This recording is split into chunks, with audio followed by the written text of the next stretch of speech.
My nose is just killing me. Yeah. My tear ducts will swell up, and then I'll try to like massage them under my eyelids, and I'll just start crying. I'm suffering, truly. On Wednesday, I was riding back, driving. Does his life matter? Real quick. You said you're suffering, so I was like, this is a good enough time to throw this one in. Dude, I've been waiting for you using that one. That's when, dude, in that episode, he points over, he got real quiet, and he points at Levi and goes, all right, roll the intro.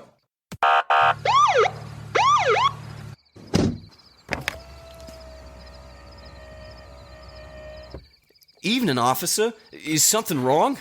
Don't worry, son. Routine traffic stop. We got reports of someone driving under the influence. You know anything about that? Oh, wouldn't it be me? I'm only under one influence. And what would that be? The influence of Jesus. It's time for Under the Influence. Yeah, we don't want to do anything to scare your children. Welcome back, ladies and gentlemen, to another episode of Under the Influence. I'm one of your three hosts, Jude Crane, joined by your two favorite co-hosts, Jerry Crane. And Levi Teason. I have a bit of a cold today. My nose is stuffed. And Jerry's kicking the table as hard as he possibly can. No, my chair's That was arm. his arm. Just That wasn't my arm. That was the arm of the chair. Yeah, my bad. My bad. I'm going to mute the system sounds here so we don't get hit with the Discord ping or something. Nice. Thank you. Being proactive and progressive. Yogurt. I hate the proactive commercials. You hate them? The yogurt, yeah. You shouldn't hate I don't them. like seeing the arrow go down the woman's it's stomach. weird. Yeah. And then it shows intestines. Weird. I'm not interested in that. Yeah. You're not interested But in it doesn't like go in the direction that yeah. No, it just goes. It's just. It I don't just like It always goes up. it. And it had who? Jamie Lee Curtis. Jamie Lee Curtis. Who the poster in your room would have made me think that you liked her, but you must not like her. You have a about poster of Jamie Lee Curtis Don't- in your room? No. For a long time, Jude had a poster from Freaky Friday. Oh. No. I did. It was a cardboard cutout of Jamie Lee Curtis. It was full size. I'd keep it in my closet. Now what he's doing is this You thing don't that have Jude a does closet. where he defers like this awkwardness by making it seem as if he's owning it with something more awkward because he doesn't want you to know that the Jamie Lee Curtis poster thing is true. So he's going, no, it was a cardboard cutout to make it seem like the whole thing was a joke. I was being serious. Yeah. Jude did have a Freaky Friday poster. That's in his room. hilarious. I did. Yeah. I did. No. Yeah, no, you didn't. I didn't. I had you there, though. Now I'm didn't I? confused. Is it real or No, not? I've No, never it had a wasn't. Jamie Jude Lee never had Curtis a poster. Jamie Lee Curtis poster. Because that's just weird. It is Yeah. weird. Why you were just like okay with it though? You're like, oh, No, yeah. I mean, I could see it happening, but like, dude, you have a cutout of That's Okay, true. well, of Jude is a of- meme What's lord. her name? Kamala Harris or Kamala or wait, which one is it that we're not allowed to say? Kebab. Well, that's just because that's definitely not her name. But one of them, if you say it, people go, "It's this one, Nobody not that one, actually you does racist." What? Nobody does that. Yes, they do. You're racist. I've never heard that. You've never heard that? It's because That it is doesn't the- happen. It happens it's the same as much. Like, No, it happens all of the time. I've never That's heard what Maybe they not like you to anymore. believe. No, Those I've experienced it for the first fear-mongering- year of her presidency. It was, or whatever. It was, if you said one of them, it was always that it's this one. Because they were saying that, like, people were trying to intentionally say it wrong because they were racist or whatever. Yeah, they're saying that, and then of course We know it's true. that it's not true. Some people are, and it's like, you know, the group of 50 that yelled the loudest, and then the other group of 50 that yells the loudest is going, "Don't say that, it's racist." But No, but it's a lot more than people- 50 on the other side. human, and they'd say the same thing. Whatever, dude. It I definitely don't- is. I I don't didn't believe know it. that was Everyone's just that was a thing. Everyone's accusing everyone. Everyone's yelling about. I wasn't doing But Is it that. people like just the really Barack aren't that thing? way. I wasn't. I'm just saying that I've seen it all over online, like so much in media too, like a bunch of. I totally agree. It was That's huge where on it is. Critical Role for a while. I don't know how you Media. didn't notice that. He even named an NPC on Critical Role. Hang on, That's the right way to say it. Yeah. whichever one it is. Yeah. He named it because of that. Yeah, Like, I'm he talked certain, about that was yeah. the whole thing. I agree. Oh, okay. Well, you were just saying that it wasn't a thing. It Well, is a because thing. it's the media that do it. Yeah. You know, it's the people who speak Oh yeah, I for the wasn't saying majority. that some random person on the street was like, But- "Hey, dude, it's this." I didn't know Yeah. that there was another way of pronouncing it. I don't know. Kamala Which one or do you Kamala? pronounce it?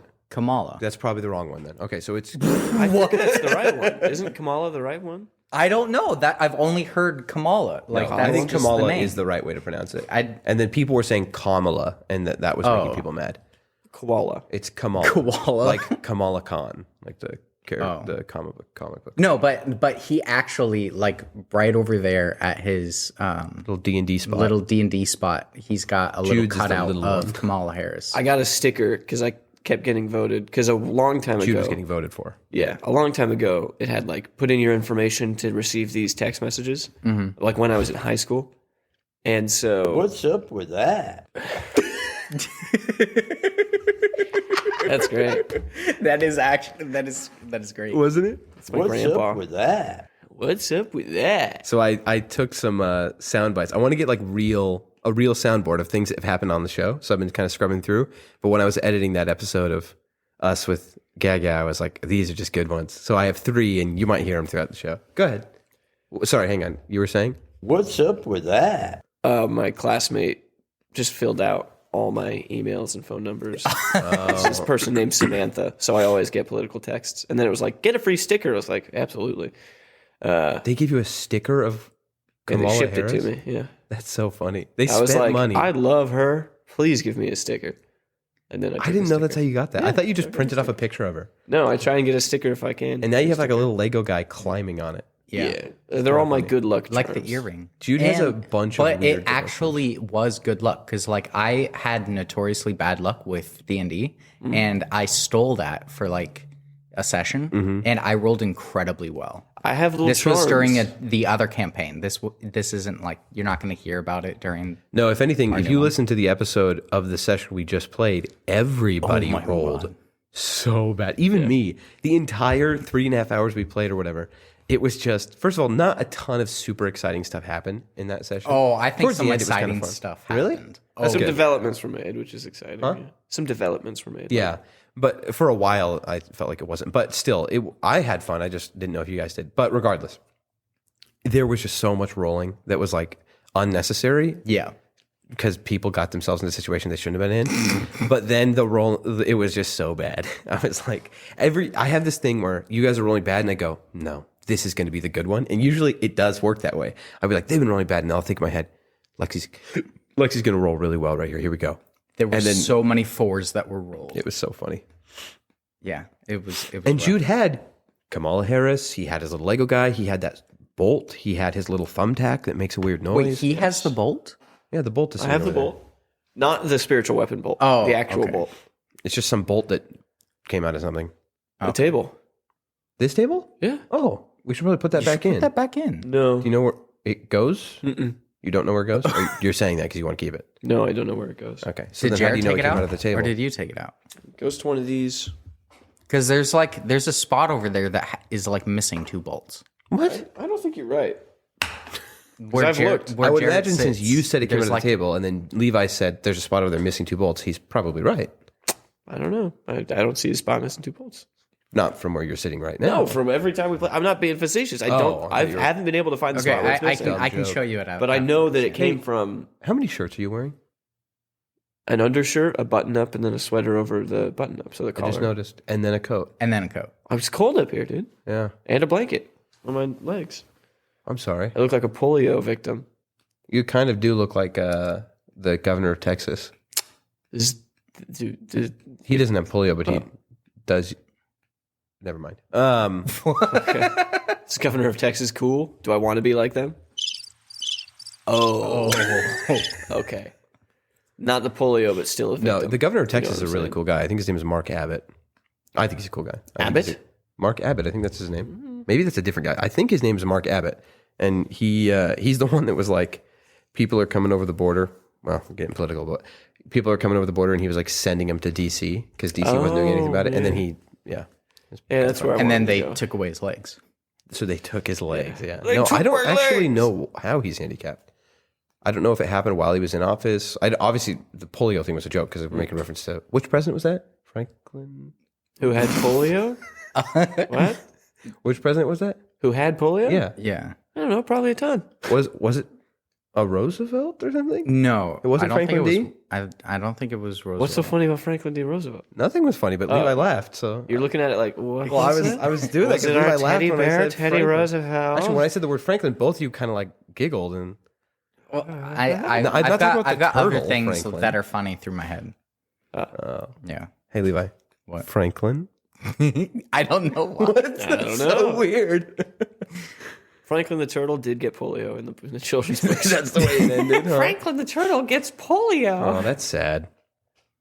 A lot of people lost a lot of money investing into polio things, and then a vaccine came out. Polio. What things? they were investing that like how many Into or betting on iron how many- lungs and crutches and things, and then Isn't there, the vaccine like came out. remedies, but not prevention. because- Isn't there still like, one guy in an iron There's lung? one guy that's still I've heard that in for like one. 20 years, so he can't still be in I there. don't know. No, It's like iron lung. he chose that instead of there's Vaccine? like other things that you can do to like no longer have to be in one, but he's just like I'm gonna stay in one. Time to take to Google. And but like he's gotten his like PhD and it's like all learned, and he did it all and signs everything like Then he's still pen in his mouth. His name is Paul Alexander, one of the last living people who still uses an iron lung. He smiles at the camera through a mirror attached to his medical machine. Oh, that's just like telling me about a video of him or something. Oh, he's a lawyer. Did you just say that? Sorry. I said that he got his PhD. I wasn't sure what it was in. Apparently, His lawyer is one of the last people alive who still uses an iron lung. When Paul Alexander first woke up in an iron lung at the age of 6, he thought he was dead. Quote, I didn't know what had happened. I had all kinds of imaginings, like I died. I kept asking myself, is this what death is? Is this a coffin? Or have I gone to some undesirable place? The Texas lawyer. Oh, I imagine, for some reason I was imagining him living in like New the Hampshire. UK. He couldn't speak because he just had a tracheotomy. I tried to move, but I couldn't move. Not even a finger. I tried to touch something to figure it out, but I never could. So it was pretty strange.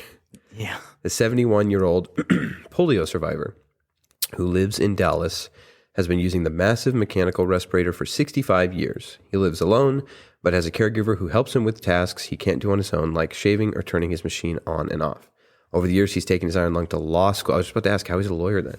He traveled the world in it. Now he's writing a memoir about it. When was this thing written? This little article. This was written in 2017, so the memoir's probably done. That's fascinating. How does an iron lung... Oh, it's like pressure, right? That Yeah. forces, Yeah. It's because it's all vacuum sealed or whatever, right? yeah, like it's your all entire torso and because think you glowing lose is- the ability to breathe like on What a your own. fascinating piece of technology. Yeah. That's so cool. I mean, it's not cool that people have to endure that, of No, course. But but- like when that was happening, imagine like looking at this thing and being like, that would look like the future, right? Like Yeah. the first people to test Dude, it out. the video from like going through areas where there's all these kids in them, and they're all like a lot of them are like smiling because now they're alive, and not gonna immediately die, and it's very strange. It's like a different like future, like that could have possibly happened or something, but it's just like weird. Oh, this is interesting. Maintaining an obsolete machine. Like any machine, the iron lung requires maintenance, but its parts are no longer manufactured, and there are no iron lung mechanics for hire. So Alexander has to be crafty. Quote, a lot of people who had polio and they're dead.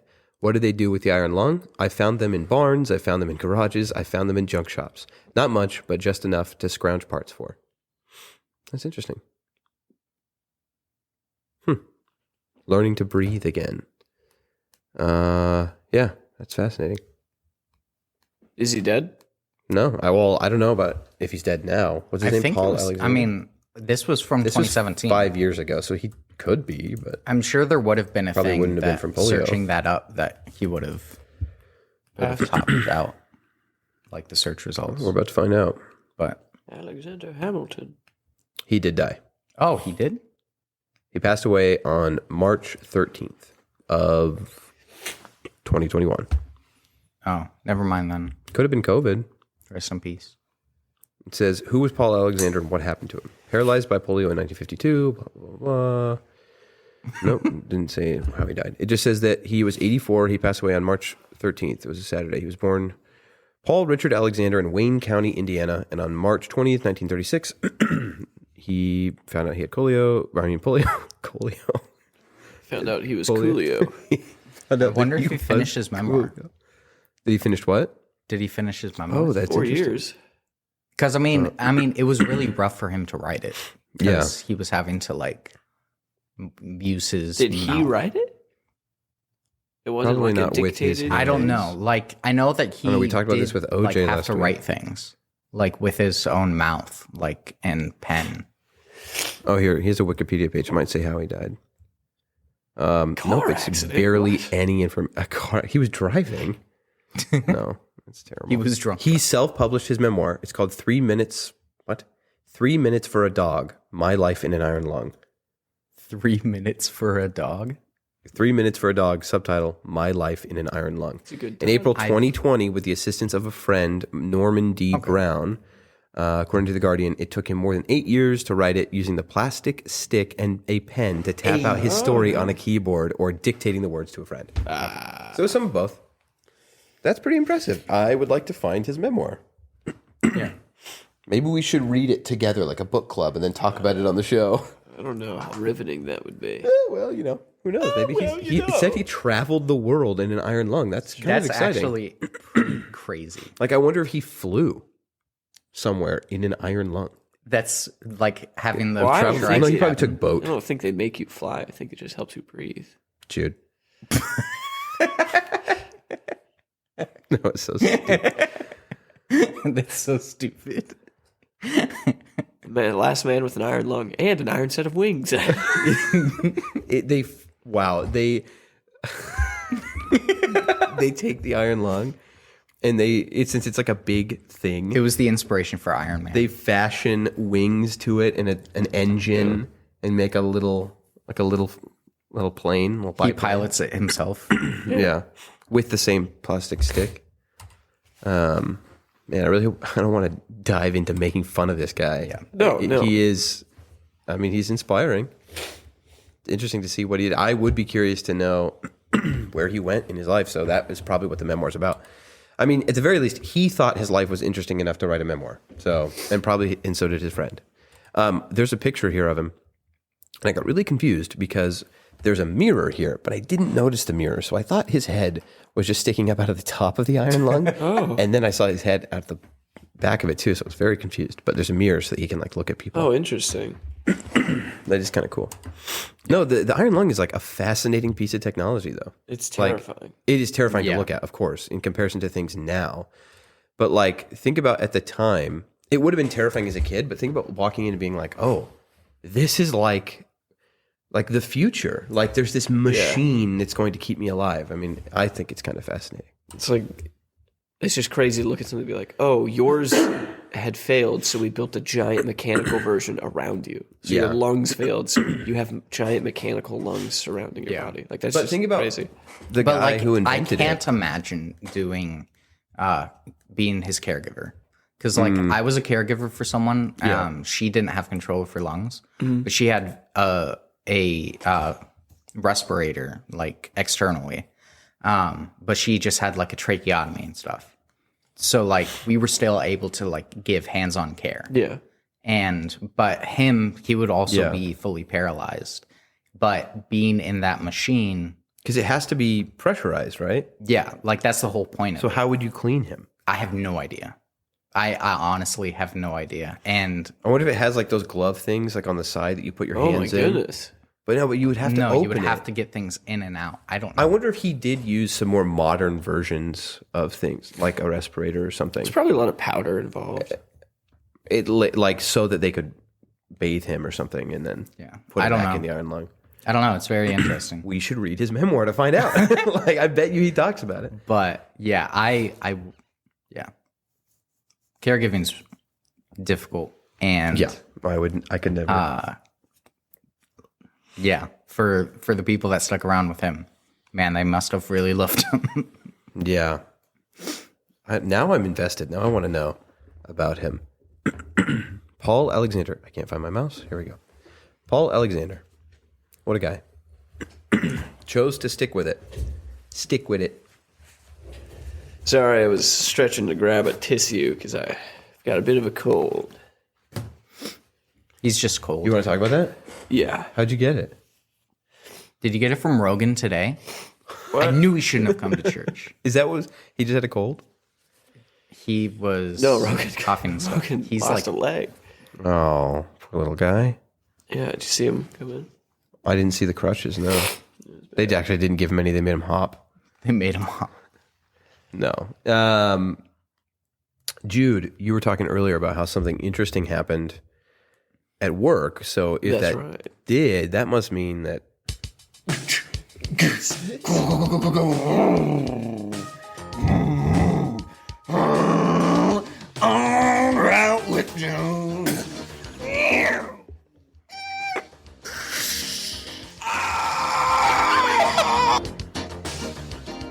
Why do you always give it the Doppler? I don't mean to. So You I turn it try down and every time. I try and go down with the volume a little bit because there's a part of it where you scream that blows out the audio recording. And so I'm always trying to like go down at that part. And what happens is because I'm using a touchpad, not a mouse, I start going down and then the thing just goes all the way to the bottom. And it happens almost every time. And I'm like, no, come back. And then I bring it back up. So if anything, it kind of sounds like it's just part of it I now. love like the early 2000s, like the background thing. Yeah, with I found it. that. And I love the. It's so like very. Yeah, I found that royalty-free music online because there was an episode, like episode 10 of season 1 or whatever, where Jude made up the little jingle, and then I isolated it through some music in the background. Isolate that. Isolate, enhance, and then I enhance. Now we have a little thing. I'm a regular music producer. Go ahead, Jude. There on the eye of the needle, the reflection. Yes. Two things happened this week. One on when. Sorry. You're my story. One on Wednesday, one on Friday. I'll tell you what happened on Friday first. Actually, we'll do Wednesday. This was quick. It was crazy. Chronological. Are they connected? No. Dude, forgive me. My nose is just killing me. Yeah. My tear ducts will swell up, and then I'll try to like massage them under my eyelids, and I'll just start crying. I'm suffering, truly. On Wednesday, I was riding back, driving. Does his life matter? Real quick. You said you're suffering, so I was like, this is a good enough time to throw this one in. Dude, I've been waiting for you using that one. That's when, dude, in that His life episode, matter? he points over, he got real quiet, and he points at Levi and goes, Does his life matter? I said I wanted it clipped. It's rhetorical. Yeah. Listen to that episode. You'll understand why I said Great it. episode. Go ahead, Jude. Sorry. I was driving on I-5, northbound, just north of Roseburg, I think. And there was a cop pulled over, so everyone was getting in the left lane. And there was a semi and then like a Taurus in front of it. And the cop was out of his car in between the Taurus and the semi, kind of pointing at each driver and like saying something. They were both pulled over? Yeah. And then the cop started walking towards the semi to his cop car, which was parked behind it. So on the side of the road, there's the cop car, then the semi, then the Taurus. And the cop is walking back to his car. And I see the Taurus lights turn on and whips out into traffic. And then the cop spins around, looks at like the semi truck driver and just like waves him and then starts running to his car. Like clearly this person just fled. Yeah. That's But insane. I'm passing them, so this all happens in a glance, and then the Taurus is right next to me on the freeway, and they're just like looking around, and I'm like, you run them off the road. I just watched somebody, so I rammed them into the mile marker, basically split their car. A real in two. vigilante. Yeah, no, they just jerked right into the like oncoming off ramp last minute. Oh, And then- oncoming off ramp? Yeah, the Like The oncoming? the oncoming off ramp because we're driving towards it. So Oh, it's like the oncoming. next. Yeah. I think you meant like upcoming. they went upcoming. Yeah, oncoming would oncoming. would be Oncoming like is oncoming traffic that's like You can't drive coming onto that. against you. Well, okay, but you said he just turned, and we already knew he was. She was a woman. Sorry. Wow, how dare you? Thank you for It's gender. apologizing. If anything, Yeah, I Jerry. was being nice because I assumed. Never mind. You assumed what? Nothing. I'm digging myself into a hole. I was here. being nice because I assumed. Well, never mind. No, they just went off to the off ramp. I was like, wow, that's crazy. I can't do anything to stop them. And it was cool. You know, I'd never seen someone do a misdemeanor quite like that. Doing a crowd. Friday. That's I was it? driving. Yeah, it was just cool. I saw. Did you someone, see the cop like chase her down or anything? Or Yeah, right as I was like a few 100 feet past the on ramp, I saw the red and blue lights start coming up to make my way through traffic. I was like, oh, neat, cool. oh, neat. He must have seen her go on the off ramp because It must have been like that moment in a movie where he's like, "Oh, I bet you she must have gone. Well, he's got this other guy to deal with, so I can probably get Yes, away." it was And then he definitely was that, probably yeah. like looked at the pickup or not the pickup, the semi truck driver, just like in a movie, and was like, "You're free to go," you know. And then I don't know if he was dismissing him. He just like was like, what? And then just waved at him and then got in his car. Yeah. It's weird. On Friday, though, I was delivering to Mega Foods in Woodburn, and I had finished it, and I was coming out, and I was driving in front of the store, and there was an Amazon truck. So it's the same, or an Amazon van. It's the exact same type of van I use, parked in front of it with its hazards on, and there was a guy in the passenger seat. And as I'm pulling forward, he's just like giving me dagger eyes. Uh-oh. Yeah, just like menacing stare. And You're I'm pulling looking at him. towards him, like head to head with him, or He's parked in front of the store, like not in a parking spot, in front of the doors, facing me. And I'm driving in front of the store going the other direction. So like yeah, our you're gonna. cabs are about to meet. Yeah. And I'm looking at him and I'm thinking maybe like I left a gas open, the gas door thing. And he's just looking at me and I do the nod to get some sort of recognition. And he just keeps glaring at me. And so I slow down on the brakes. And now it's just his cab and my cab right next to each other. Yeah. And I'm looking at him, just like waiting for something. And then I look down, and this Amazon delivery truck driver is wearing a vest, like a tactical vest. Like maybe not an Amazon driver. And there's a moment where it's just white. And I'm like, he's about to blow up this van. I'm about to watch this van explode. And then I'm Was looking there at- a driver in the truck? No, he's in the passenger seat. And I look over, and it's not an Amazon truck. It's a bank truck. Oh my! And this guy is the guy that stays in the bank. And But so it you wasn't looked so suspicious. in an unmarked white van, dirty just white like van. I'm just pulling by and looking at looking at him. And then he's looking at me, and I'm like, oh, it's not what it looks like. You nod and then you slow down Yeah. right next to him. dumb. And I was like, because it wasn't those giant square metal reinforced trucks. It was just like the van I drive, but had like bulkier down on the Yeah. wheels. But it was in the same color as that dark blue Amazon. And I was just like, oh, and I just kept driving away. But yeah, I was just having a staring contest with like a bank truck. And he's the guy that has to stay in the truck. Yeah. And I'm just looking at him.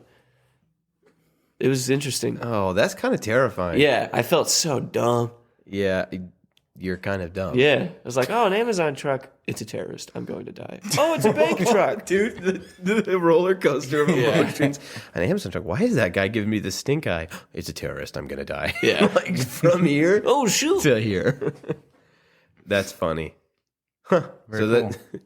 Anything else? No, it was interesting little interaction. Let's see. All right with Jude.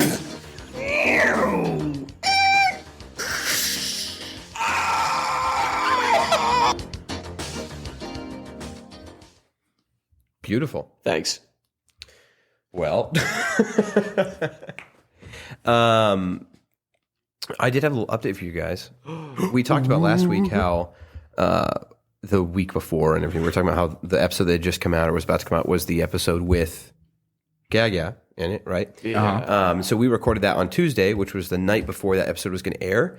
That has been one of, I don't think it is but one of the fastest growing like episode download episodes of our entire podcast. Oh, really? It's one of our best episodes. So our average, week to week sits at, at a certain number or whatever. And usually it takes us like about 2 weeks to hit that number. And then it kind of dies off and we might get a few listens here and there over the next couple months. But that one hit that number in like 4 days, like really, really quickly. Wow. And then it's just kind of sat there and it's gone up a little bit. But yeah, not that like that's the most important thing to us in any way, but it is pretty cool. And I want to talk to him about that. I want to tell him, I think we'll see him next weekend.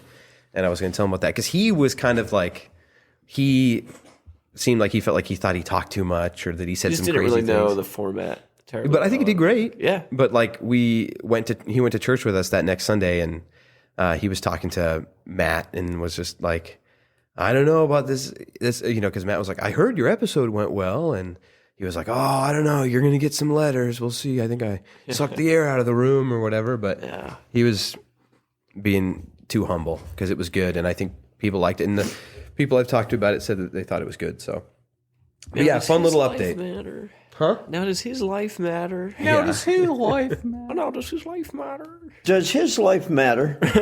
Dude, he's got such a good voice. Yeah, but I thought that was cool. I think it's cool to know that at the very least, a lot of people listened to that episode. We haven't really heard much about how it was received yet from people online, but I haven't heard any bad things. Hopefully good. Not that there would be, but I just love that episode. I actually went back this week and I re-listened to it. I think it's a really good discussion. One of the And reasons happy to have been a part of it. I like it so much is completely selfish, but it's because anytime I'm hanging out with Gaga and we begin to have any form of like conversation that's more than just catching up, I record it in voice memos. So I have a massive folder of just 30-minute to an hour voice memos of me talking with my grandpa. I did one when we were at John's and we started talking about the... Wait, really? Yeah, Oh, really? When we were talking about the ships and the Titanic sinking. Because I just like to listen to him. And he's old. And, yeah. Wow. Well, that's why I do. I love him so much. Yeah. I want to have You something. want to have something. Yeah, and now I've got this like really important... Something that we've all invested in, and part of this podcast is like our own. And now he's a part of it, and it felt... There's something nice to like have that. like the word legacy comes to mind in some ways, right? Like, not to be gloomy or anything. I don't think he's on the brink of death, but he's our grandfather, and someday. Well, I talked to Dad about this recently, just talking about him, and I mean he's obviously much younger, but I told him that I came to the conclusion. This was a few weeks ago, but I came to the conclusion that. Well, let me back up. I was clearly inconveniencing him one day. It was the day of my first date with Perry, and I was very nervous, and I kept calling him, right? And when I'm nervous about something or something's going on, like I usually call my dad. I think that's a fairly normal reaction, at least in a healthy relationship. And I'm very grateful to have a good relationship with my dad. But I was calling him, and I was like, hey, I'm nervous, just about this thing, this first date. I don't know what to do. And obviously it's like one of those situations where someone tells you, like, of course you know what to do. It's not that difficult, just be yourself, be nice, and, have conversation. But even when I know that, I still call my dad. And I also felt bad because he was working. Like he was at a catering, and I called him, and he did answer. I was like, hey, I know you're working. Do you have just a minute just to talk with me? Because I'm nervous about this. And he's like, yes, I can talk. But every now and then he was like answering customers' questions, or I was just like rambling on about something that I was Sorry, my needlessly... son's on the phone and he won't shut up. I was needlessly nervous. But then he would just be, while I was talking, it was just like him listening to me matters to me, and I appreciate it. And so I was thinking about that the next day, and I was like, I felt really bad. Like I felt guilty that, oh man, I do this to my dad a lot. Like when he's busy or he's working and I just call him, and it's probably annoying. And I know my dad well enough to know that he doesn't care. Because he cares, and so it doesn't annoy me, right? He loves me. And then I went, you know what? Even if it does annoy him, I don't care. I am willing to inconvenience him a little bit because there's going to be a day someday where I can't. Yeah. Not to be gloomy, but there will be a day someday where I go, you know what? That time where I decided that I don't want to inconvenience my dad by calling him with something needless. And I mean, that doesn't apply all the time. I'm going to inconvenience him until he dies. No, okay, that's not what I'm saying. Way to misread it entirely. I think he agrees with this sentiment, and to a certain extent. Like, obviously, I shouldn't be just calling him for the most ridiculous, unnecessary things, intentionally trying to bother him. But when the thought crosses my mind, like, the person I need to talk to right now is my dad, I don't think it bothers him. And even if it does, I think he's okay with it because there's going to be a day. I've got a lot of fond memories of talking to my mom and stuff about just like random things because I was like not living at home for like you were living with two losers over here. Yeah, two losers. And I would go back over there and just like rant about like random things that are going on, and like I was kind of into politics at the time, and would rant about like random things or things going on in other people's Chastise her lives. for voting for certain people. And there were things going on in other people's lives, and I was just like, man, I'm so glad that I've got you and stuff, and that I don't have to deal with that. And it was good. It's something that parents oftentimes excel at, and I think everyone can look like to find a lesson in. But being so generous with your love that you allow other people to be selfish in a bit, which is kind of like what you were saying. It's not I'm not seeking to be selfish. Yeah, the theology, don't quote me on it, but like being allowed to be selfish about your love of someone. Be like, I love my dad so much that I know I might be inconveniencing him, but it's still worth it, and I know he knows that. That's the thing. Like that, I think, is a really nice way to like something that I'm glad that we have, and I wish more people did, is that we know our parents love us, and I think one way that we know they do is because sometimes we are self-aware of the fact that we are probably inconveniencing them, but they let us do it anyway. And I'm very grateful for that. You know? Like my dad last night watched a show with me, and he's like, "Man, you like weird things," and I'm like, "All right, Dad, yeah. I know, but you're enjoying it," and he's like, "Yeah, well, we can watch this," and I'm just like, "All right." And you know what? That is biblical because that's agapē love, right? Self-sacrifice. Yeah, that's self-sacrificial, right? Not what we're doing, what our parents are doing. And I think that's a really good example. Yeah. I mean, it's something simple. Your dad's watching something that he might not like, but he's watching because he wants to spend time with you. And he probably cherishes that time. And I think it's a lesson that I take to heart and I kind of store in my brain. It's something that I want to demonstrate to other people, and I want to demonstrate to my children someday, is that, yeah, you know what? I'm going to do whatever I can to just spend time with you, even if it's you want to do something that I think is utterly ridiculous. And that's why half the time I do stuff with Jude. I'm just ruthlessly pining for Jerry's love and admiration. And Jude, why do you think that we play D&D? Why do you think that it's all a giant coddling experiment for me? I spend so much time creating a world just for me, just for Jude. All those like late night talks that me and Jerry have, it's all just to that I'm not even a part of. It's all for you. Me. Yeah, Levi's like, I want to talk to you about my character, but really, I just want to make sure that my character's good so that Jude can have fun. Yeah, and I also really want to, I want to divulge to you how painful every time we play is for me, because it's difficult, but I still do it. Yeah. This is unironically how I view the world. Everything revolves. This is how you view it. Honestly, feeding into your narcissism. Maybe we should be more Jerry, careful. I really like the game that you're making, but I've just got this feeling of a direction where it's more about my character.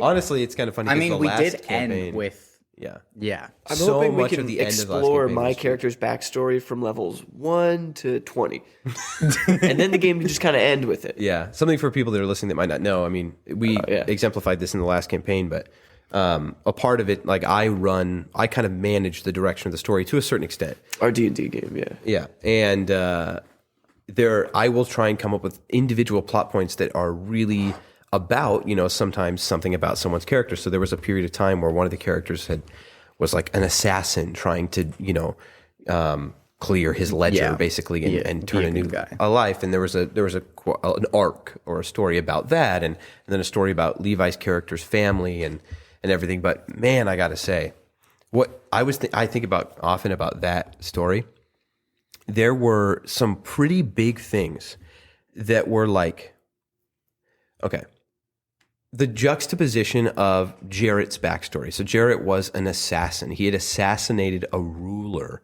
and then he was playing. That was his backstory, right? And he had been like, somebody had like let him go mid. Like he was getting.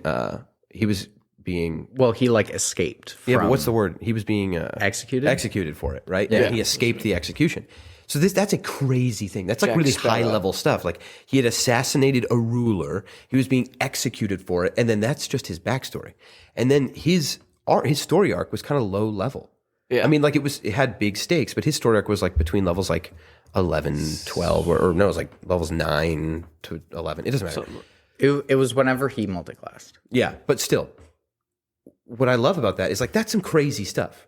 That's some I know what I said, and I knew you guys would. It took me a second. That's some pretty high level stuff to then deal with at the beginning. What I love is how simple Jude's character backstory is, and that stuff was like our level 18, even up to like level 20, like the sword and like. I mean, the entire thing, like the entire story, the ending may have been from the viewpoint of my character. Yeah. But it ended when Jude's ended. Yeah. And I love that.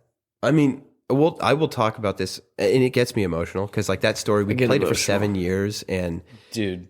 but we were I still cry about it sometimes. dude. We were playing, or we were popping kettle corn the other day, and I was just thinking, and I just got in my head again thinking about that moment where your characters are standing there in the snow. And I mean, your character. So for those listening, Jude and Levi played characters who were kind of frenemies, I guess, for a long time. I mean, they were allies, and they went through these trials together for such a long period of time. Yeah. And then there was like a lot of changes where everybody started playing different characters, so they were now allies with a new group, and they were the only two that like came into it knowing each other.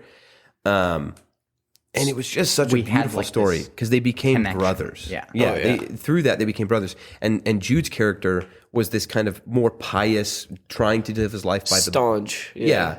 And Levi's character was just like diving into things that were dangerous and probably stupid. You know, like, I mean, dealing with higher powers above his own that he couldn't control. The piece of the relationship, not stupid, but I mean, the puzzle hooks that I love that our two characters kind of were together was like, I would, even to a detriment, try and accomplish everything by a set of rules I believed in, and I believed that my deity had bestowed upon me. And sometimes that would trip me up and it would end up being bad. But then you would reject rules that you believe certain deities had put upon you, sometimes for the right thing to do it. And so you could end up doing the right thing, but I viewed it that you were doing it the wrong way. But then I would learn it the wrong thing, kind of. Which made it the wrong thing for my guy. But really, you were the one in the right. And oftentimes, my staunchness that did happen a would lot. trip me up. Mm-hmm. But then it just was like a good yin-yang. Like, your character was very real. Yeah. And it's just interesting because when it all was said and done, you guys were brothers, basically. Like, these two characters had fought tooth and nail. They had fought, they had fought bandits in the street that were trying to steal something. They had fought a cultist who was leading a town astray, all the way up until they fought, this extra planar being who was trying to destroy the world this being and turn that it was into trying energy. to become this god. Yeah, basically. And they stopped an evil being from fundamentally like destroying the world, turning it into energy and Eating it. Galactus. Basically. And it was, and they stopped him, right? And after all is said and done, man, our last scene of the campaign, it ends with you two, who, what's so great about that too is like the beginning of that campaign, we did this weird thing in the middle where we like played different, everybody played different characters and then decided what characters they wanted to finish with. And so we made this team of like everybody played. There were 6 people that played these characters. Those same people played 6 different characters. And then when we hit the middle of the story, I was like, all right, everybody pick the character you want to finish with. Right. And so you guys picked going back to those Old original school. ones. And nobody else did. Everyone went new school. And what was fascinating about that too is like, so I love that we got to end the story after like 7 years of playing with the 2 characters that were the only ones that started it all. Yeah. And that big bad guy had been somebody that had been from those 2. Like, oh man, I love it. Very and so beautiful. there's just this scene for those listening that, and you guys are probably a little bit lost because we're talking about things that, whatever. But like, there's this scene where Levi's character had gotten on the bad side of a deity, and the reasons why don't really matter. But he gotten on the bad side of a good aligned deity, and this deity had put had bound him in a way that if that deity at any moment wanted to, he could just choose to snap his fingers and basically end your life. Yeah.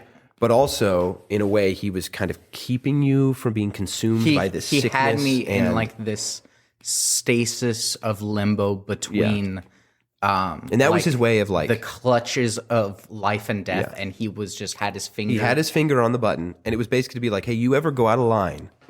Because you know that you made me real mad." Yeah. And he's like, "If you ever go out of line, I can do whatever I want." And it was this terrible, terrifying reality. And then Jude's character I mean, and then the two of them went right and saved the world and all this stuff. And Jude's character had been for a long time on this quest to find a sword, because this sword was the key to ensuring that the god he served had a future, because that god had been crippled by another god and was barely hanging on alive because of the belief and the commitment Jude's character had to serve him. That was the only thing keeping him alive. And Jude's character had gone on this quest to find this sword, and he had to take this sword to the top of this celestial mountain in a different plane of existence. And if he did, he knew that he could return this artifact of substantial power of this deity to this place where the deity resides. It would like reinvigorate the deity. And what ends up happening is the deity actually inhabits that sword, and it now, from this point forward, the rest of the existence of this world, that deity, he inhabits that sword. This sword is the physical embodiment of this god. So it's really cool. And in the future, if that sword ever is seen again, you guys will know, like, this sword, this is Leoric in this really cool way, or Leoric, whatever. But there's been these two crazy stories, right? And at the very end of the entire campaign, all these other storylines, these loose threads have been tied up, and they're all really fun. And we're having this epilogue session, and at the very end of it, we have a moment where Jude's character, he's only going to live till he's about 75. The fantasy race he's playing only lives to about 70 or 75. And Levi should live till he's like 100. But they're close in the same age. Jude was like in his 40s when Levi's character was in his 20s. So they're actually not that close, but, right? I mean, I was in my late 20s. And Jude was already, wasn't Carlor already like 30? Or were they the same age? 30. Okay. Regardless. we were like 5 years apart or something. Yeah. Oh, yeah. But still, we knew that like short of dying in battle, natural causes would take Carlor first, Jude's character. Yeah. And so I wanted desperately to end the campaign. I wanted to close the book on this story there, because he was the first one that was going to at least die of natural causes. And I also wanted to end with those two people. And so when everything was said and done, we just talked about like what the rest of the life of each of the characters looked like and all that. And then I said, all right, let's back the clock up a little bit. And the day that Carlor goes out for his like final hunt or whatever it looks like to die, you know, do you take Levi's character with you? And, you know, what does that look like? And we just narrated this beautiful scene or the two of them narrated this beautiful scene where they go up into the mountains and it's snowing back to Carlor's home where he came from. And Carlor is paying respects to his father and looking at the father, or the grave of his father, or at least the grave he made for his father. And there's just this beautiful scene where there was an iron band around Levi's character's head that was representative of that God's finger on the button, basically. And they're standing there together. And they both know what's about to happen. Carlor's going to die. It's his last day. Not because of some sickness or a wound, but his time has come. And I mean, there's you know, stories of people in reality. I mean, Dad recently talked to his aunt, and that's kind of what, and people do this. There's days where they just go, I just know today I'm going to die. You know, like they know there's no life left in them. And then they die. Yeah. And there's this moment where Jude's character's like, yeah, this is it. I'm going to die. And they're standing there together, and it's just such a beautiful scene. I don't know how to explain it. I hope this is interesting to people listening, because like, it sends shivers down my spine. Yeah, like, because we're sitting there and Jude and Levi are playing, they're acting characters across the table from each other, and they're looking at each other, and there's tears in their eyes, and Jude is like saying good. It's like Jude was saying goodbye to Levi. Yeah, and just as the people in like the story would be like, they're trying to put on a brave face for each other. Yeah. They know what's going to happen. Jude's trying not to get emotional because you know that's weakness, right? Yeah, well, and that's also like Carlor's trying not to cry, and it's just fascinating. I and Torment are trying not to cry and like have this good farewell. And what was the last thing that you said though? I can never remember. So we're up in the mountains. Carlor invites Torment, because I remember what I said, to live with me for my last few years, because he's my oldest friend. He's my brother, and I can't cook and I can't clean, so I have Torment there, and he's like kind of taking care of me as I go into just old age and senility. And then one night, Torment, Levi's character, I wake up, the wooden like, door to my hut is clanking. Bonk. Yeah. And I didn't think you guys were up in the mountains for years. You were up there for like a week. It was like weeks. yeah, I thought. whatever. The door is clanking, and Carlor's outside in the snow with a big burly robe on, and then Torment comes out. We share a few words, and then Carlor. It's that type of snow. Sorry, this is an important distinction. Yeah. It's dark, right? And it's that type of snow that is like a flurry going by, and you can't see more than like 6 to 10 feet ahead of you. Yeah, you it know, just you have to walk fades into the forward, blank. and then there's this silhouette that you can begin to see, and that's important. Because, And I take off this big winter coat, and I've just got all my old armor pieces on. Yeah. That like we used, because this is years after we've done anything substantial. After we've already retired for many, many years. Yeah. And yeah. And so we're talking, and then Cardlor says that because when he was younger and he lived up here with his tribe, there was like a ceremonial hunt for a great white elk. And so Cardlor takes off this heavy robe, and he's got all his old armor on, and he's like crouched because he's old and he's weary, and he goes, I think I'm going to hunt that elk one last time. And then he hugs Torment, and he walks off. And then not like 8 steps later, the snow just overtakes the visual of him, and he's off into the mountains. And the beautiful thing about it is Torment is just watching, his brother, basically, this man he loves, walking away. Closest friend. Yeah, his closest friend walking away. And there's a moment, and it's in that exact moment where the snow just passes between them, and Carlor is no longer visible. His silhouette is gone. This flurry of snow takes over him, and this moment of like, he doesn't know what happens to him. Carlor may walk one more step and keel over, or he may walk for miles before dying, or he may be attacked or see this elk and fight it and lose, or whatever it is. It doesn't matter, because Torment, as far as he knows, Levi's character is watching, and he's gone. And then in that moment, he hears the voice of that deity say, a prison no longer necessary. And that thing around his head falls, and he's alive. This God is telling him, you've earned it, and my finger's no longer on the button. And the one person above all else that he'd probably want to share that with right now just walked away, and he's never going to see him again. Yeah. And dude, if that doesn't grip you, like the people listening don't have the same connection to these characters that we We do. had But these two people, I mean, imagine the person that you respect and you want to share everything with, that maybe, your spouse or like your best friend, right? You're watching them walk away. You know where they're going, and you're never going to see them again. And then the one thing you struggled with your entire life disappears the moment that you can't share that with them. Man, like all of us were sitting here, we were just like, oh. It's just crazy, and that's why I love D&D. This is not the discussion I thought we'd have today. No, I did not think it would be. Yeah, crazy. All I wanted to say about that was it's cool that we had such a tremendous ending, and it was with those characters, and their backstories were not the most turned up to 11 like some of the others. You guys had some of the tamer stories. Yours had some craziness, but like you weren't assassinating. Kind of. Yeah. Royal. It wasn't really me that was doing the big background. But still, very, very cool. Let's move on. All right. I wanted to ask you guys. Oh, let's talk about church today.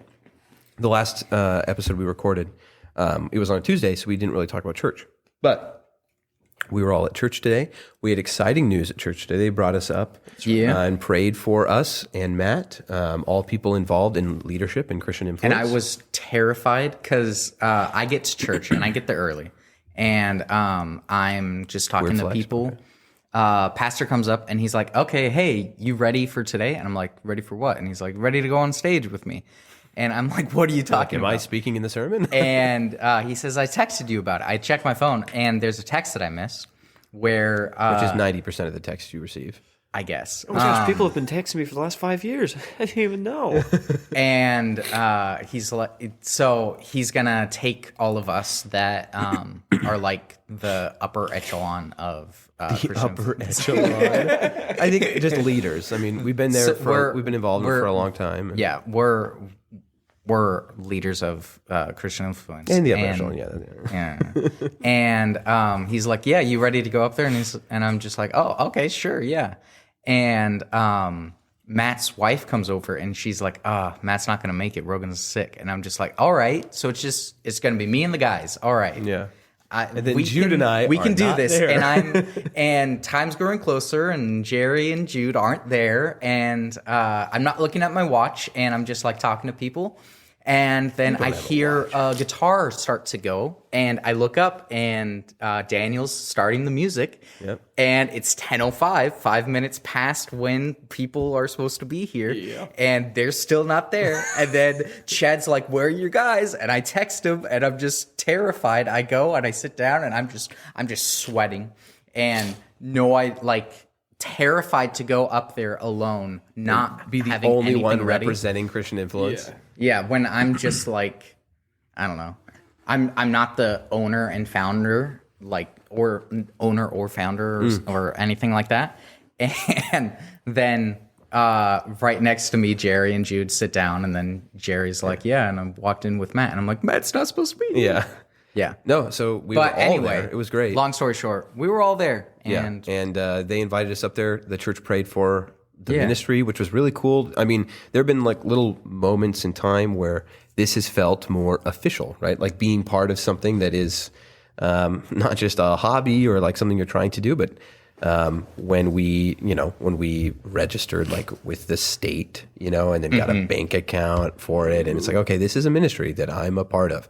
But now with the church helping support us and the church, recognizing us as a ministry and talking about it in front of the congregation and asking them to pray for us. And I mean, that was very cool. And not to just say that like I'm focusing on the emotional aspect of what made that cool, but it more solidifies the responsibility that we have in the sense that, I mean, when it comes to this show, but also the responsibility we have to the 600 something people that are in the Discord that are all looking for either some discipleship or a place, whether they know it or not, they're looking for a place to hear the gospel. It doesn't have to be you're right. It doesn't have to be focusing on the emotion. It's just there is something to be said about we have the putting into reality our responsibilities and how important it is. How important it is the things like that we can be doing or could be working towards. Like it was the first step in actualizing Christian Influence as this company, whereas before that, the only thing we'd done that really felt real was when we laundered money for the drug cartel. Well, all right.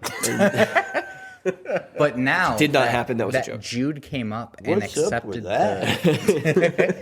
and accepted the clapping from our church. Now he will be more part of the Discord. So now you're actually going to see him there. I'm on the instead of just lot. in the chat in our the Under the Influence podcast.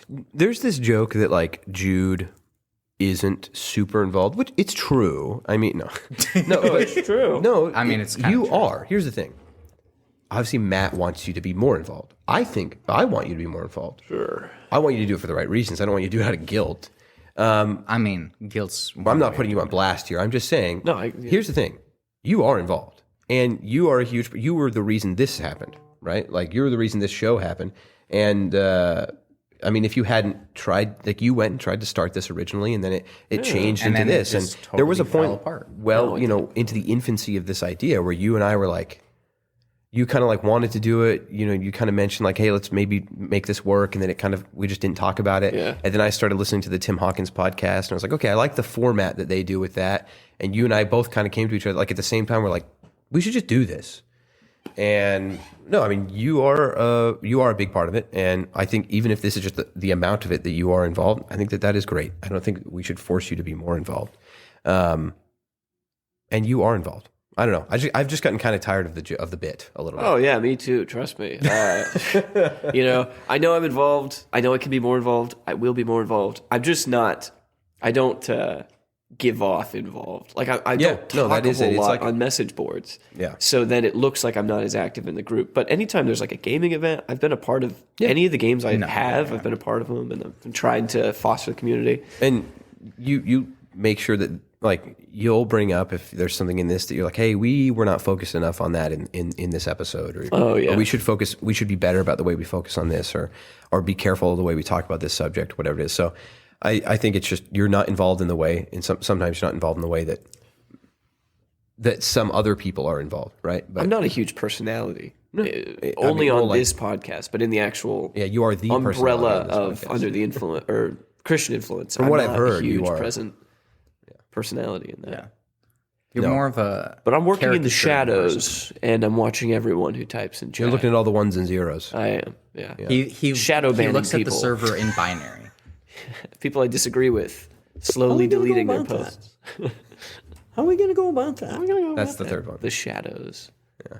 That one's not as good. I think that one's pretty synonymous with this one. What's up with that? What's I up love with that? but what's up. I think with I'll get that rid of is- this one. How are we going to go about that? How are we gonna go about I like that. I like them all. They're great. Yeah. I want to get some more. He's a great guy. But there you go. He Now you guys has have heard all three of the A certain quotes. intonation when he's every time he asks a rhetorical question. Yeah. Yeah. This? What's up with that? No, that's unique in and of it's itself. the, It's the How are we going to go about that? yeah. He has that rhetorical. How are we gonna go about that? Yeah. Does he matter? Does his life? Does he do it here too? Does his life matter? Oh, kind of. Yeah. I love our grandpa. I'm so glad he did this with us. I'm excited to have some of our next guests. Hopefully, Chad soon. Chad's our I mean, pastor. we just need to schedule it with him. Levi, I've been waiting for you to ask him. No, just kidding. You're our Chad contact. I told him today, like, No, I'm our talent agent. It seems I'm the one that's been like scheduling people, which is fine. No, I think we just like to do a few episodes before we have another guest. And I've got another guy thrown in the mix. A friend of mine. His name is Hunter. I didn't talk about this on the podcast last week, but I was going to. And this is a perfect time to talk about it because I think this episode will come out the 22nd or something like that, right around when my episode of his podcast comes out. Oh. I was on. You thought I was talking about something. you're else. cheating. You're cheating on our podcast. I am, yeah. No, I've been doing a circuit of one, and I went and did another show. No, it was super fun. It is a show. I feel perfectly comfortable endorsing it. It does have the explicit tag on it on Spotify, but only for one reason, because it's about bathrooms, and sometimes Spotify doesn't really like potty talk. Potty talk. Potty talk. Yeah. But Potty mouth. he is a funny guy. He's a Christian guy. He's a youth pastor, and he works at a school. And I love him a lot. He's awesome. He's a fun guy. And so his And show you is about recorded it from the from toilet, a bathroom. right? Yeah. No, the gimmick is it's called PrivyCast, and it is the show about bathrooms recorded in his bathroom. And so there's bathroom facts or trivia or bathroom adjacent topics. Lots of like, hey, are you an over or under guy with the toilet paper in the little holster? Oh my goodness, that's so crass. It's a divisive. Well, no, he doesn't go out of his way to be crass, but he'll be like, I don't know. Have you ever pooped in the shower? He asked me that question, and I was like, no. But if you want more of that interview, Jude, you should be on. You have an interesting response to that. Boy, do actually. You want to know some funny? Many. Jude? Huh. He asked me a lot of funny questions. I don't have funny answers to all of them, but I told him about you. Oh, that's great. Honestly, there was a lot of That's questions where I great. was like, you know, You're the only one. I don't that have know. a funny story about this, but my brother did this thing one time. It's like, have you ever made a just stupid mistake? And you're like, no, but my brother. Actually, I think that is precisely how Yeah. one of it went. It was about you on route, a story about you on route where you had to tie a sweatshirt around you. Oh man, That story What is a going to be rough live. day. Yeah, sorry. I even mentioned, I'm like, I didn't ask my brother for permission for any of these things, but I don't think he'll care. I think I've told that story on this podcast. I don't know if You told the sweatshirt story where you were picking your nose. Yes. Well, the It's boogie like sweater, someone else's yeah, else's boogie sweatshirt. sweater. No, I filled my drawers, and I had to wear a sweatshirt. Careful, I don't want to have to upside put the down. explicit tag on ours. Sorry. Oh, but you also filled the drawers in the bathroom with used plates because you used to. What eat in are the you bathroom. talking What about? are you talking about? Didn't you used to eat on the toilet and then would like put your used plates in the drawers? Okay, under I our mean, old house. completely separately. Dude, that was 7 years prior to me even being friends with you. Yeah, I used to eat it. No. When I I was like went a over to 12-year-old your kid. house, Yeah. there were dirty plates when we were in high school. Wait, what in- house? It would have been on Dad's springtime. Yeah. If this is the closest we ever got to actually doxing ourselves in the name of a street we used to live on. The last time I remember It was eating after in the the divorce. house was on Shamawa. We had Well, that it bathroom would have been. with the two sinks. Was it the house my mom lived in? No, it was Stop using street names, dude. it was Sorry. it was on your dad's place. Yeah, so after the split, when Like Dad I moved in- remember, like somebody brought it up, and we went into the bathroom, and we opened up Yeah. the bottom drawer, and there were plates in like there, plates and cups and stuff. I remember that. like used. It's funny because Jude. There are a few things that Jude, probably amongst everything, that are like not like good qualities necessarily that he'll be known for. And one of those things is opening drinks, drinking not even half of them, and leaving them there. Like a sip. And just- then another thing is, I guess, as a kid, you ate in the bathroom. I ate No, in that's the really bathroom. not one of those things. It's then. really not one of those things. But I did do that. I'd take a full plate, like that my mom made dinner, and I'd just be like, well, I'm going to be sitting down for 15 minutes. Might as well be eating too. if we want to humiliate a different brother, he doesn't listen to the podcast. Joel? No, Caleb. Oh, I think My one of our other No, brother. no. He Don't just humiliate him. what? No, it's not really humiliating. It's just kind of. It's funny. about to be so humiliating.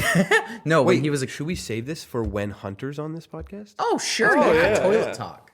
Little toilet talk. All I was trying to say was I was on another podcast. It was a lot of fun. I would love to see us support a friend of mine. He's a Christian guy. He's got a cool podcast. Go check it out. It'll come out on the 25th, so I don't know when this episode's coming out, if this is before that or after.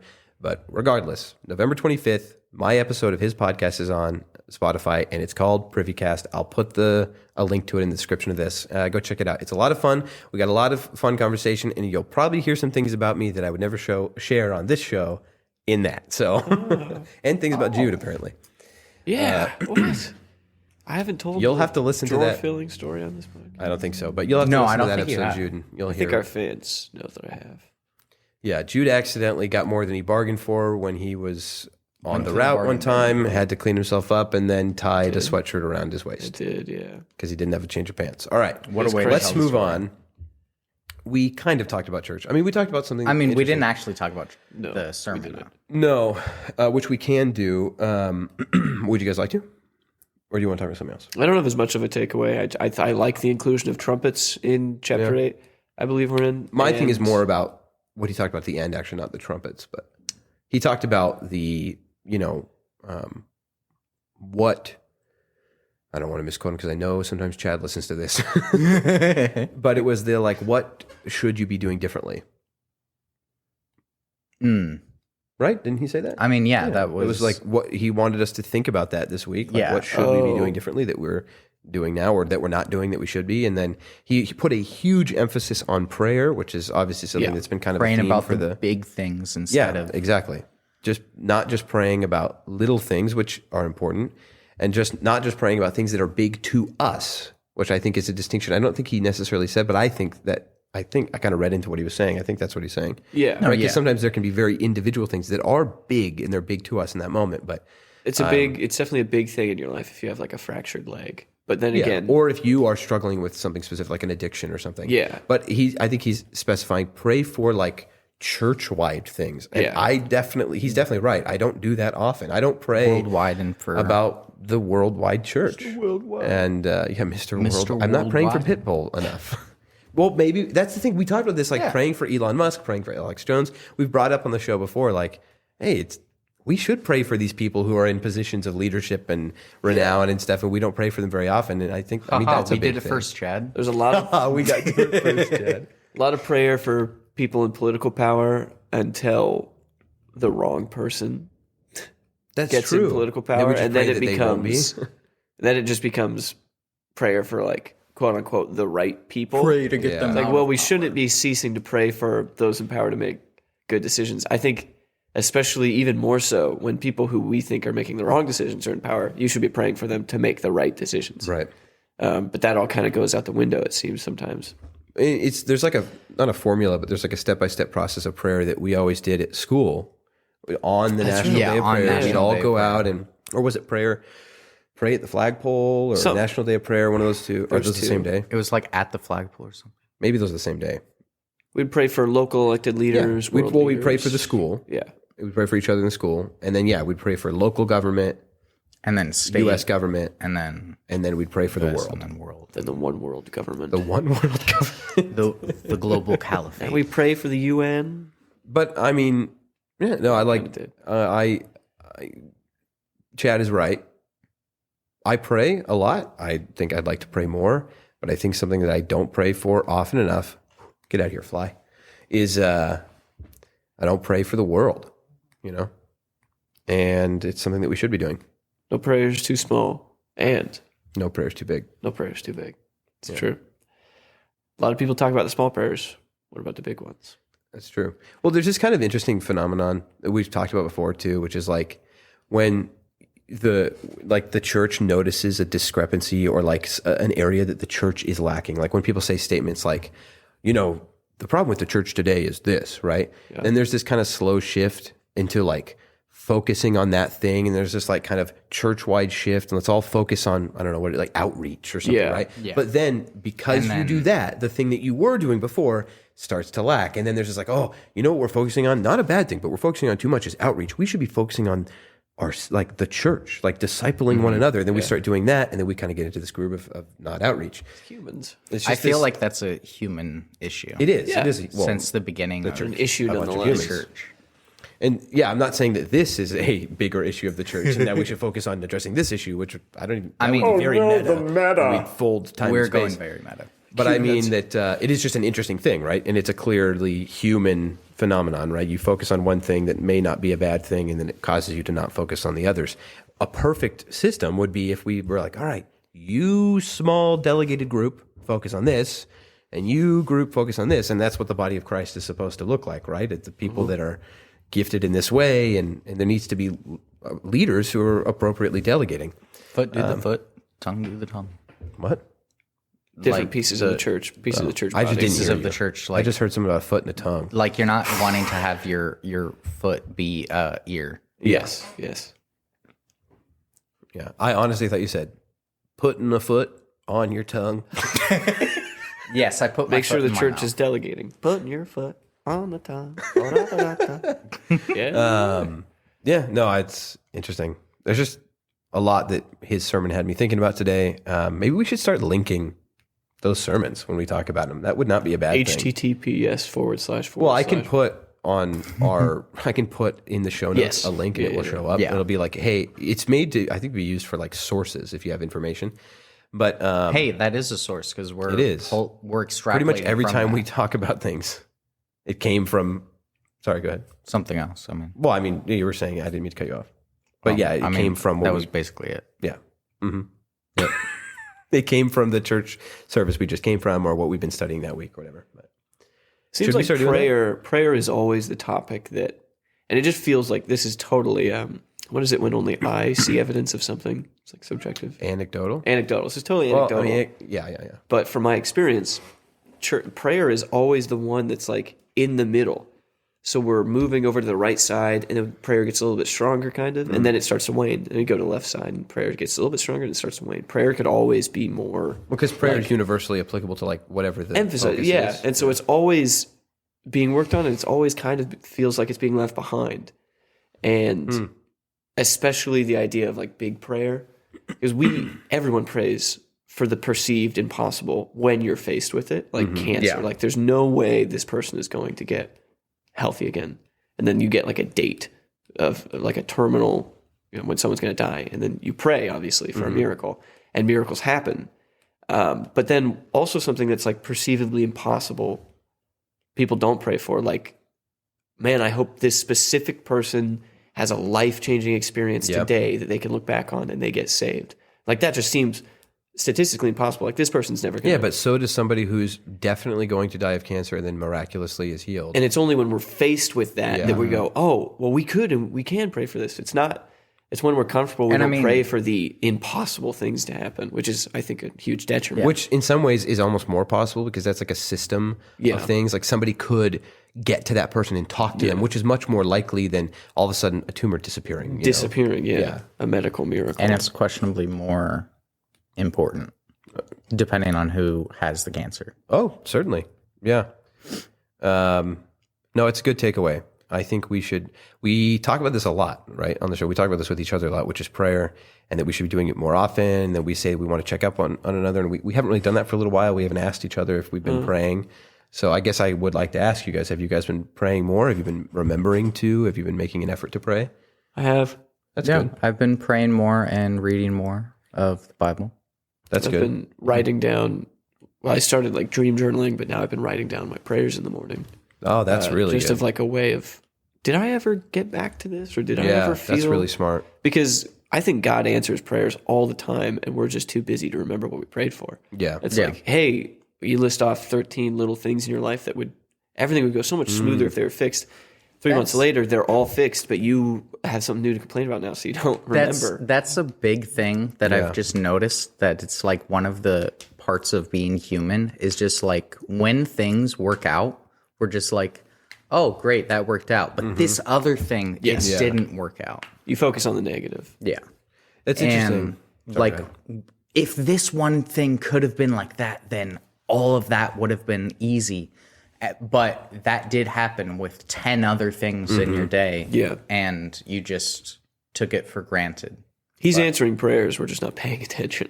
Yeah, it's interesting. Like it's twofold. Like that journal can serve for you to remember, like, oh, I've stopped praying for this thing, and I still should be. Yes. But it also serves as a progress report in some ways, and a praise report for you to go, oh, I forgot I prayed for that, right? And Hopefully I need to thank God for His provision. In the future, I'll be able to go, oh, I stopped praying for that. And now, because it got answered, now I can just be praising about it. Yeah. Like, And there's a good reason I stopped The praying Lord's for it. Prayer, right, is a great formula for prayer, and it gives us a moment where we are, I mean, isn't it bookended by thanks and praise? Or am I incorrect? Yeah. Like you're thanking for I know Mr. everything. Garvey always... And You're at talking the about, end, oh, hallowed be thy name, thy kingdom come, thy will be done. Yeah. yeah. I just remember we studied that in school, and Mr. Garvey talked about how, like, it is important to, and I try and do this, to bookend my prayers with praise, right? Yeah. And thanking God for His presence and His provision. And then I try and end that way as well. Because, and in a way, it humbles me too, and it makes sure that I'm not turning my prayer just focused into like a complaining session or something like that. But I am thanking God for what He has given me and the things that I don't deserve that I have. And it reminds me of that first before I start asking God to give me something else, right? Or to show me something that I'm not seeing, or whatever it is that I'm praying about. It's just such an important reminder to start and end with, you know what, in everything and in all the things I feel like my life is inadequate or I am inadequate or things need to be different. I have a lot to be thankful for, and God is wonderful. So, sorry, kind of changed the topic there, but what? No, I don't think there's anything to be sorry for. It got really quiet, so I thought maybe I Prayer, sucked all the air out of the room, didn't I? What's that about? But yeah, things have been going good. Good. on the prayer front, and that's good to hear from you guys too. It is good to hear. And I think that we can all take from today's sermon from praying about big things, because our prayers do matter to God and to the future. Because that was one of the big things, is that our prayers were, depending on like how you look at it, like the catalyst or like the instrument of God's like not what is it? Yeah, no, that topic makes me nervous. There was a quote No. that I'm not saying Chad it's said, wrong, and but- even Chad said, and I don't know if I'd go this far, but it was saying that prayers are the catalyst for the engine in which God. No, I didn't mean that. Yeah, you mean in What His sovereignty? I know. I literally meant from the text that our prayers were lifted up to God, and using them, Oh yes, He sent down His wrath. Like, yeah. I mean, we know because of what the Bible tells us that we've talked about this before, but He kneels down to hear our prayers, right? yeah. And Chad mentioned today the ultimate, sovereignty of God and the juxtaposed or the paradoxical idea of our prayers mattering, right? Is a really hard thing to understand, those things going together. And the Bible tells us that they do. It's really difficult to wrap our minds around that, right? The idea of that. He's got a perfect plan. Yeah, everything. God is in control of everything. So then how could our prayers matter? Yeah. But at the same time, He's also telling us that they do. I think one way that they matter, and he talked about this, right? I think one way that they matter is they do shape us a lot, right? If we are praying consistently and we are in constant communication with God, then one of the ways that those prayers matter is they're shaping us. But the Bible still also tells us that He hears them and He acts on them, right? It's really hard to see how those things work together. And but if anything, it does in a good way, right? Kind of boggle the mind in the sense that God is just so incredibly vast and majestic that, I am I know this is that diving into that realm again, right? Of me going, well, I just can't understand it. But in a good way, it is that kind of thing that does just, again, give me a moment of reverence to where I'm like, God works in ways, quite literally, that I can't understand. And that is incredible. Yeah. But Mysterious.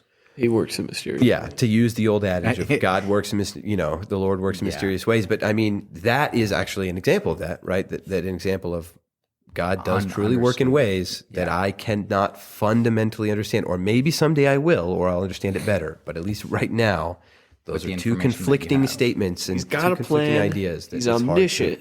So why would he ever change it to the parameters that I'm asking him to? Yeah. That was the quote maybe I we're really just- liked from maybe- Chad. That it was the right. Maybe we're just finally asking for the thing that is God's will, right? Yeah, I don't know, again, like the black and white theology, but the quote that Chad said that I really liked was, God is ultimately sovereign, and in his ultimate sovereignty, he has chosen to allow for his plan to be accomplished by also through our prayers. So it's like if you really try and take away all the romanticism and just look at the math, I can't understand it because it shouldn't work, right? How should a plan be malleable if it's perfect? But it works.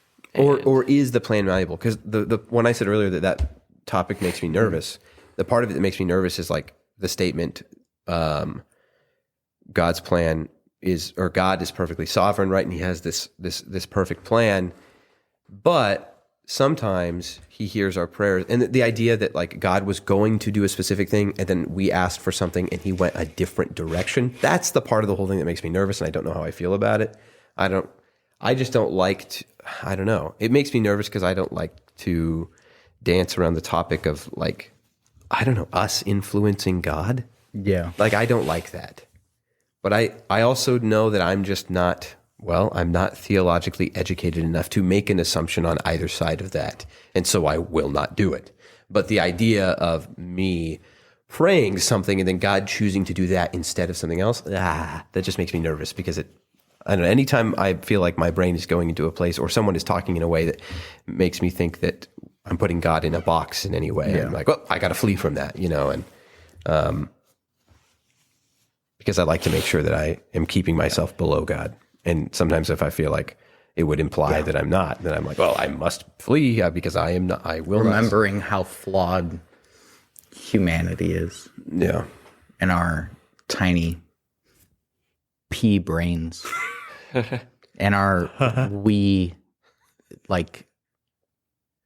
understanding and perception of reality compared to that of God's. Mm-hmm. Big brain. God's big brain. God's big brain. Big brain. Yeah. It's a fascinating topic. And I just, even just talking about it and not really like coming to any conclusions here, it is just something that I enjoy discussing. Yeah, it's a really like philosophical idea. Yeah. Because you're trying to rationalize that pea brain that we have and the omnipotent brain, the omnipotent being that he is, and he still lets or allows in that omnipotence the altruistic wishes of that pea brain to come into fruition. That is fascinating. It's to think that, Yeah. Because there's a lot of times that I have to like grapple with like that whole concept of like an omniscient being, like looking down and being like, he's onto something. He's actually onto the right type proud. of thinking. Yeah. Yeah. It's fascinating. Well, I thought a good way, we're pretty far into this, and I thought a good way to end it today was do something that we have never done on recording. I think we should pray together. Sometimes we'll get together and we'll pray beforehand or we'll pray after or whatever. And there have been a couple times we're like, well, we don't need to do that on recording. Maybe that's weird. But you know what? I don't think it's that weird. I don't think there's anything wrong with, and I know I'm sidelining you guys with this. I didn't talk to you beforehand. Blindsiding us. Or blindsiding you, sorry. But if it's too uncomfortable, I'll cut this out. But I don't think it is. No. We should pray together. And let's pray for some big things. So I don't think we necessarily need to take prayer requests. Let's just go down the line. We can start with Jude. Do you want to end it? Is that right? Sure. And let's just pray together. Pray for some of the things that you are praying about and that you think you should. And then we'll say our farewells to those listening. Because I think also this speaks to like the fact that in some ways, yes, we are recording this for people to listen to, but also the fundamental thing about this is we want people to just listen to the three of us talking to each other and fellowshipping. And part of that is praying together. So is that all right with you, Jude? Yeah. You want to start? Sure. All right. But also be mindful of the mics. Because we don't want the audio to sound terrible. Yeah. Dear Lord, thank you for this day. Thank you for another opportunity to come together with my close friends and grow closer together and hopefully closer to you. I want to pray for many things. I want to pray for the efforts of this podcast, that it continues to grow and only for the sake of spreading your word and your love. I want to lift up two friends of mine. One's coworker's son is going through a really intense heart surgery right now. And the other has a coworker who just lost her, who has lost her husband, and recently her daughter's become very sick. I want you to be with them, and I would ask that you'd give them peace, as that to us seems like the most important thing sometimes, and can be the most important thing, is just having your peace over us. I want to pray for sickness that's going around, that people will, as it gets colder, maintain health and be able to really bounce back from the COVID virus and everything that happened there, and that churches can continue to regrow and rebuild everything that they may have lost.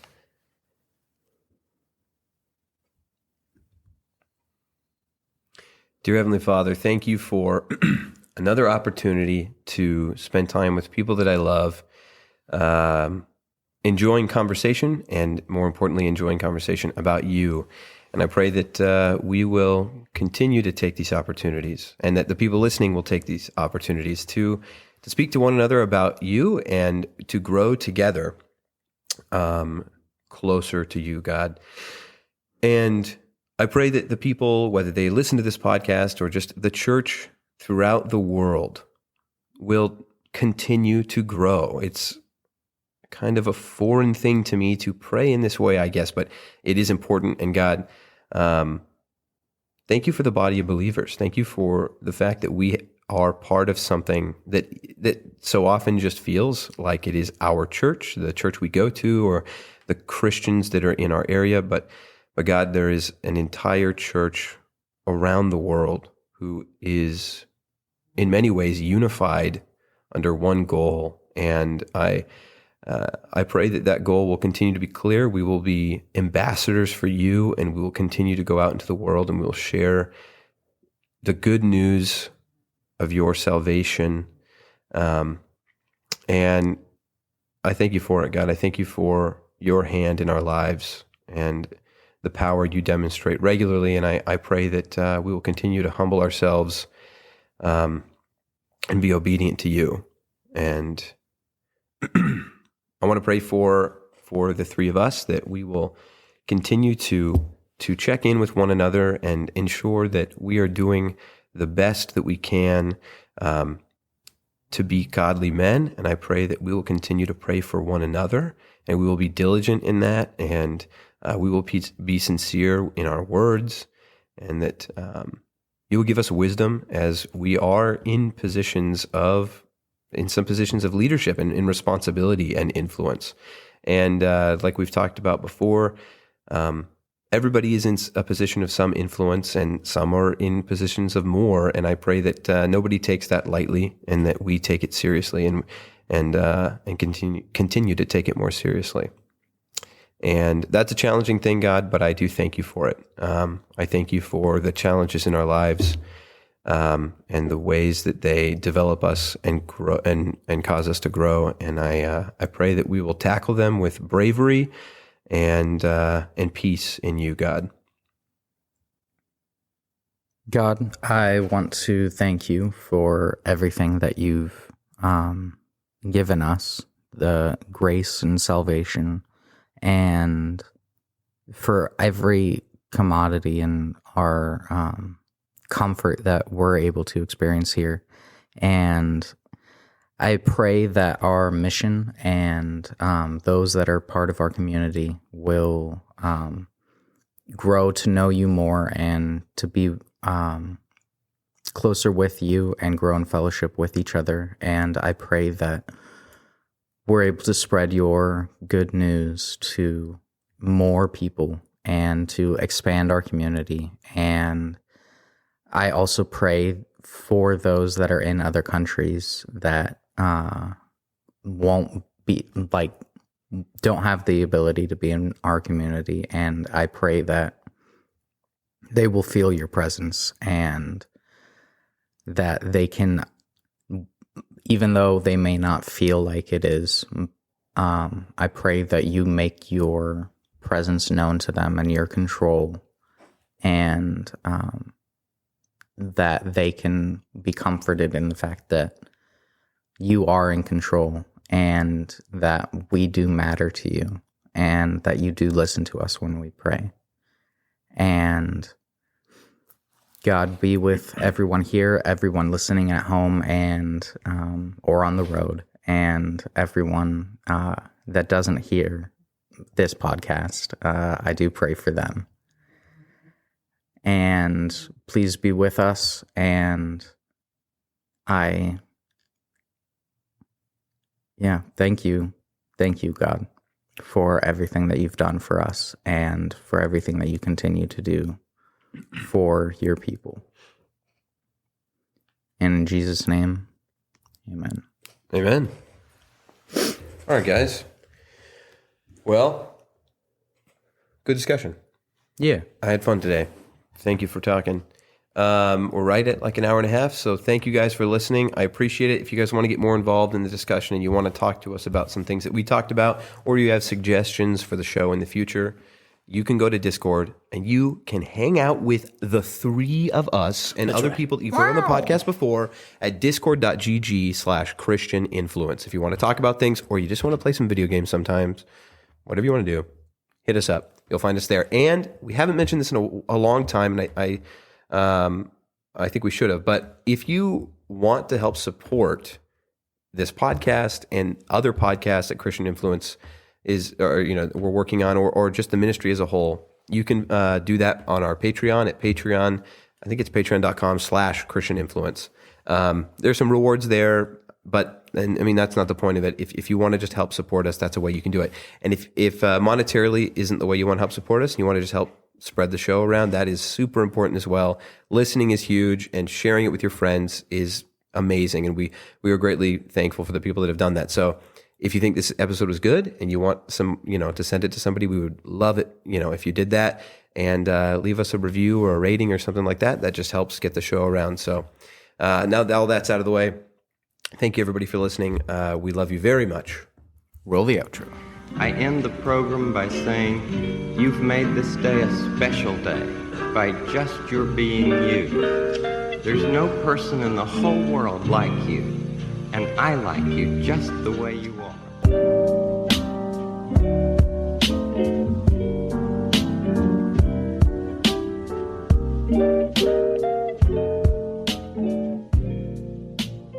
That's a good one.